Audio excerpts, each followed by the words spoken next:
Wasn't food. So we're talking about abstaining from food, not necessarily water. But on some rare occasions, there were those who engaged in what we might call an absolute fast. In other words, they abstained from both food and water. And the Bible indicates that people in Bible times fasted for different periods of time. Sometimes they would fast until evening.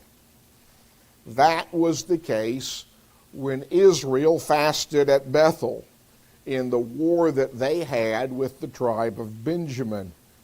The writer of Judges tells us in Judges chapter 20, verse 26, that all the children of Israel, that is, all the people, went up and came to the house of God and wept. They sat there before the Lord and fasted that day until evening. And there are some other examples of that as well. We read about people fasting for a day. In 1 Samuel chapter 7, verse 6, the record says, so they gathered together at Mizpah, drew water, and poured it out before the Lord, and they fasted that day. When Daniel was thrown into the lion's den, the Persian king Darius fasted that night, and Queen Esther called upon her people to fast for a period of 3 days before she went into the king to plead on behalf of her people. I'm assuming that you're familiar with that story, and I need say nothing more about the details. We read about some fasting for a period of 7 days. The men of Jabesh Gilead fasted for 7 days after they buried the bones of Saul and his sons. You may recall that David evidently fasted for 7 days while he was pleading for God to be merciful and spare the life of his son. We read about some fasting, as I've already read this passage, where Daniel fasted for 3 weeks. And then we read about some who fasted for 40 days. Moses went without food and water when he went up on Mount Sinai to receive the law of God.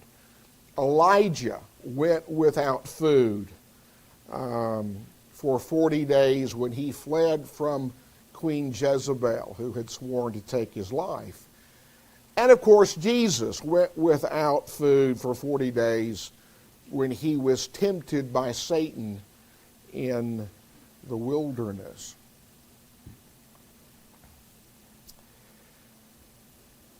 We read about various times or occasions of fasting in the Old Testament. Israel was commanded by God to fast on the Day of Atonement. That occurred on the 10th day of the 7th month, once a year. That was the only required time of fasting. Interestingly enough, the word fast is not used when Moses gave instructions to Israel concerning their observance of the Day of Atonement. Instead, he said that they were to afflict their souls. But this phrase is associated with fasting in at least 2 Old Testament passages. In Psalm 69 and in verse 10, notice what the psalmist tells us. When I wept and chastened my soul with fasting. And then look over to Isaiah chapter 58 and begin reading with me in verse 3. Isaiah 58 and verse 3. Why have we fasted, they say, and you have not seen? Why have we afflicted our souls, and you take no notice? So in light of what the psalmist tells us and what Isaiah records here, I think there's little doubt that when Moses instructed Israel that they were to afflict their souls on the Day of Atonement, that was talking about fasting. Luke refers to the Day of Atonement in Acts 27 verse 9 as the fast. And this expression, afflict your souls, indicates something about the purpose for this particular fasting. It was for the purpose of helping the souls of the Israelites. We also read about Israelites fasting in times of sickness. I've already mentioned the fact that David fasted on behalf of his dying son. David indicates that there were times when he fasted on behalf of his enemies. And then the Israelites would fast when they were mourning for someone's death. Aaron fasted after Nadab and Abihu were slain by the Lord. The men of Jabesh Gilead fasted for Saul after he was killed in battle, or he killed himself after he was mortally wounded. Israel fasted for Saul and Jonathan. May I suggest to you that there were times when perhaps this was just the natural reaction to death. I think most of us has experienced that. When we lose a loved one, we lose our appetite. We don't feel like eating. But then fasting was also associated with forgiveness for sin, or perhaps I should say, seeking God's forgiveness for sin. I've already mentioned that it was commanded on the Day of Atonement. Moses fasted for Israel after their sin at Sinai. Israel, Ahab, Ezra, the remnant, Daniel, Joel, the Ninevites are other examples where people fasted when they were seeking forgiveness from God. You'll remember that when Jonah went to the city of Nineveh and warned them that unless they repented, God was going to bring judgment in 40 days, the king of Nineveh, it's going to be one of those days, urged his people to put on sackcloth and to fast. There were times when people fasted when they were facing impending danger. King Jehoshaphat called for a fast when Judah was threatened by Edom. Ezra called upon his people to fast before they returned from Babylonian captivity to Jerusalem. The Jews, when they heard the king's decree allowing the Persians to kill the Jews, when they heard that, or that this was going to happen, they fasted. And then, as I've already mentioned, Esther and Mordecai fasted before she went into the king. You may recall that the queen really kind of put her life in the hands of the king. If he had not summoned her, and she presumed to go into his presence, she risked death. And then there were times when people fasted when they were facing calamity. King Ahab fasted when he learned that God would bring calamity on his house. And when Nehemiah learned that the walls of Jerusalem had not been rebuilt, that the gates were burned with fire, he fasted upon hearing of Jerusalem's plight. And then there were times when God's people fasted when they were confronted with war. And there were times when people were seeking deliverance from God, and they fasted. I've already mentioned that Darius fasted for Daniel's deliverance from the lion's den.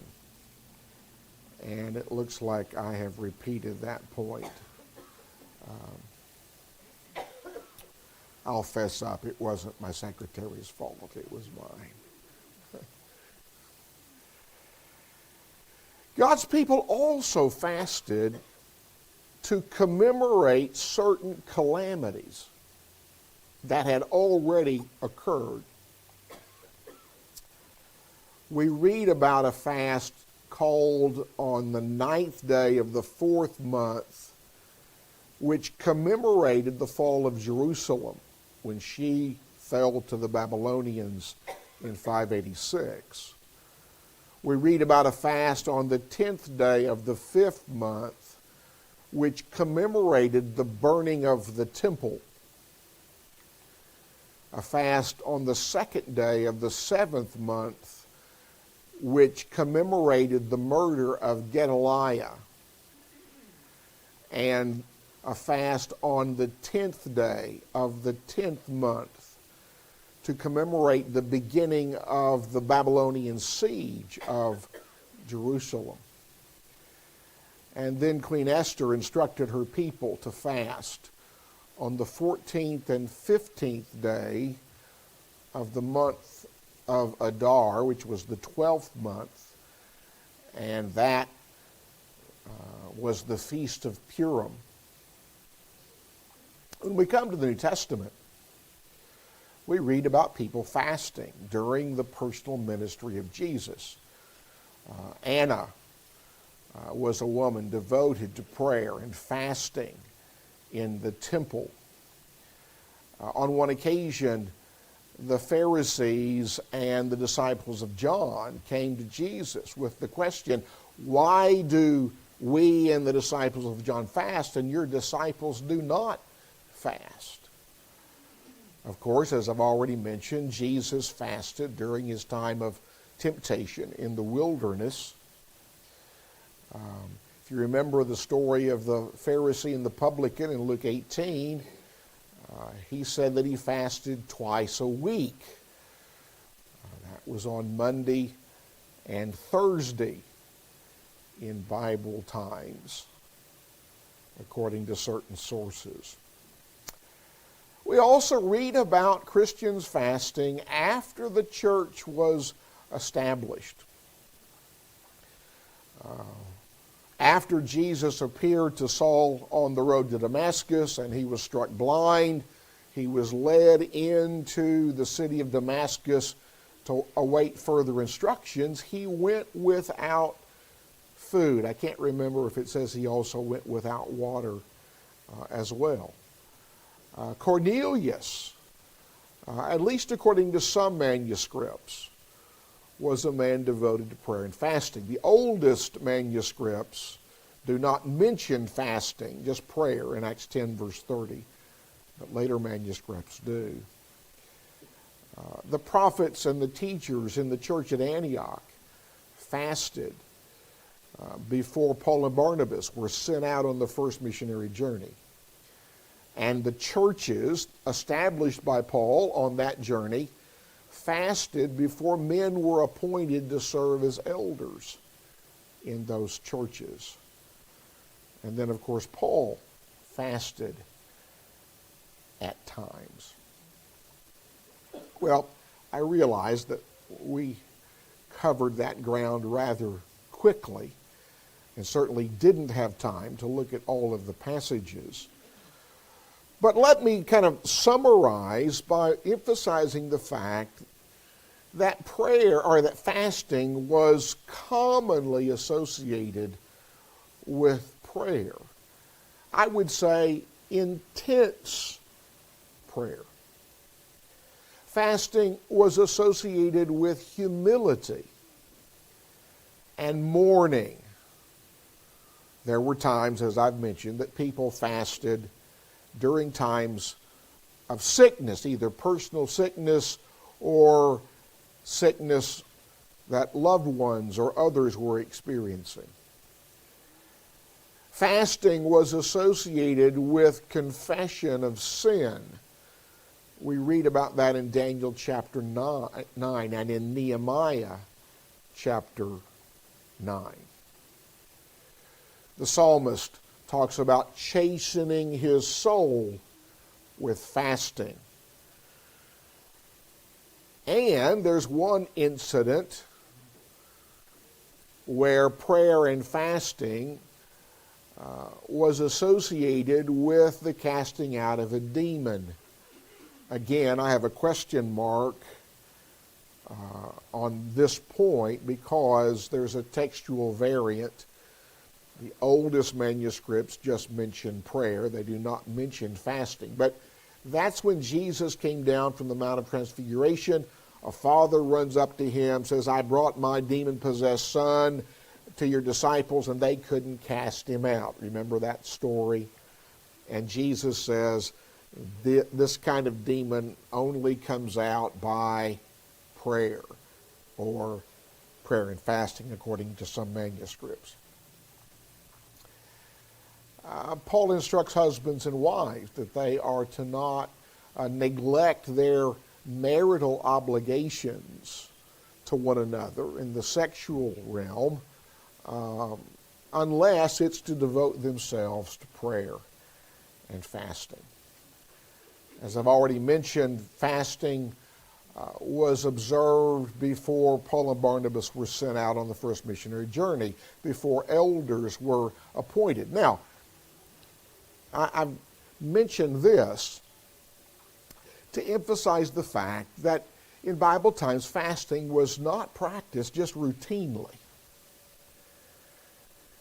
It was practiced at certain times where one was really seeking God's help or seeking forgiveness from sin. Well, what does the Bible teach about fasting? Well, one of the things that it tells us is that fasting is a practice that can be perverted. It can be perverted when it is not done for God. Zechariah talks about that in Zechariah chapter 7. Of course, that implies that one could engage in fasting for the wrong reasons.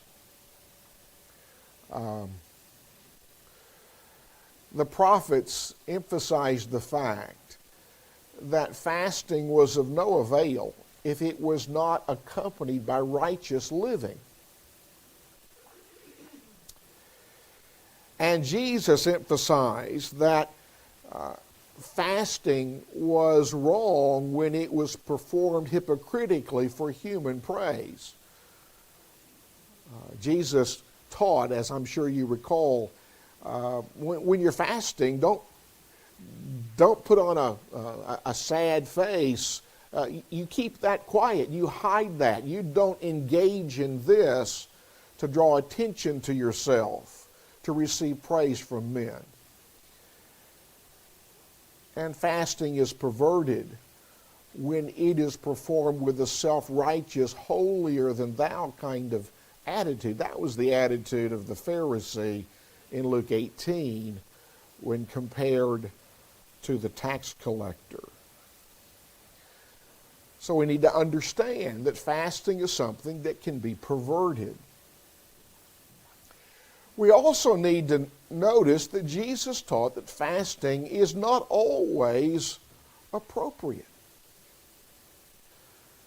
That was his response when the Pharisees asked him, well, why do we and the disciples of John fast and your disciples do not fast? And Jesus responded by saying, well, can the bridegroom fast when the groom is with him? weddings are not the time for fasting. Weddings are a time of celebration. And then Jesus tells three little parables to illustrate the point. You don't sew a new piece of cloth on a hole in an old garment. You don't put new wine in old wineskins. I think the point of all of those parables was that it's just not appropriate to do those kinds of things. Jesus certainly indicates that proper fasting will be rewarded by the Lord in certain ways. So, what conclusions should we draw from Scripture about fasting?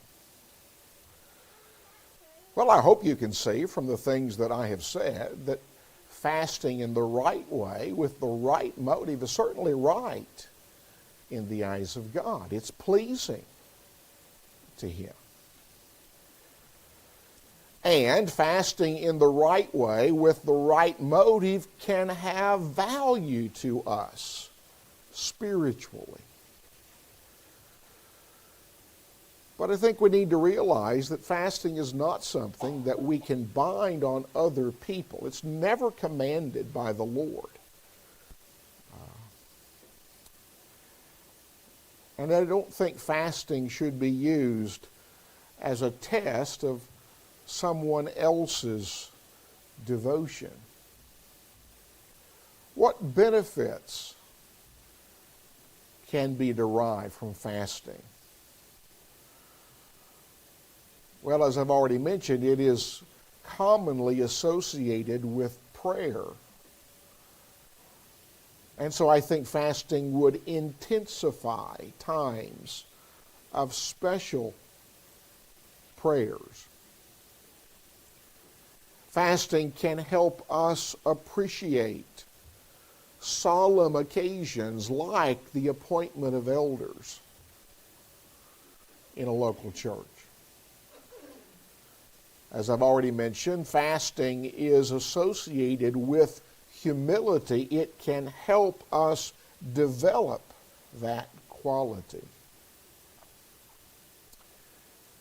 It can help us seek God's favor.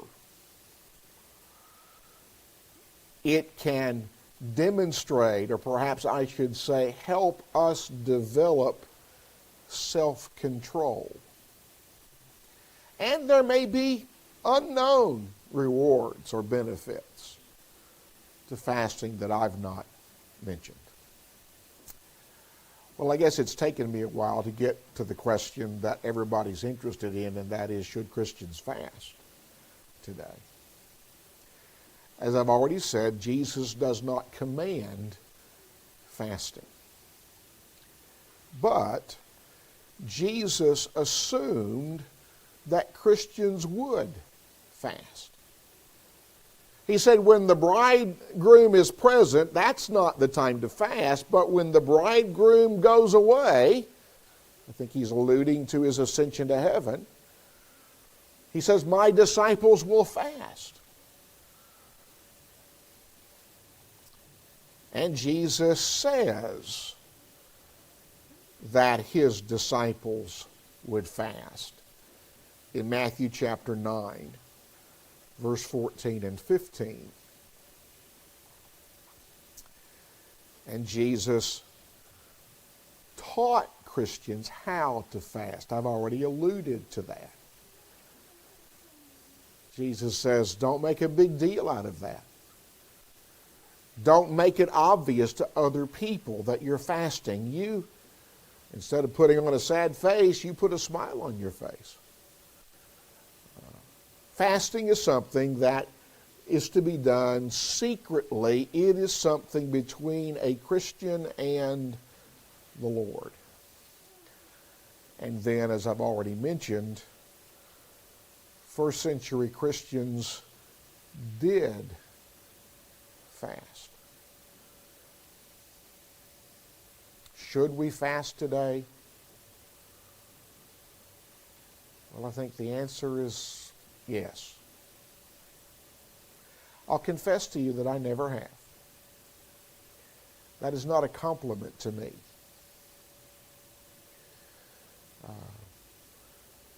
I think it's clear from Testament teaching that there are times when Christians probably should fast,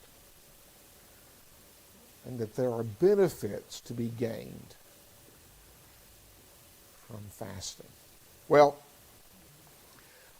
I could have spent a lot more time, if I had it, on this subject, and I realize we went through this material quickly, but I hope that this study will be helpful to all of us. If you have any questions, I'd be happy to talk with you privately if that would be helpful. Thank you, and we'll conclude for this morning.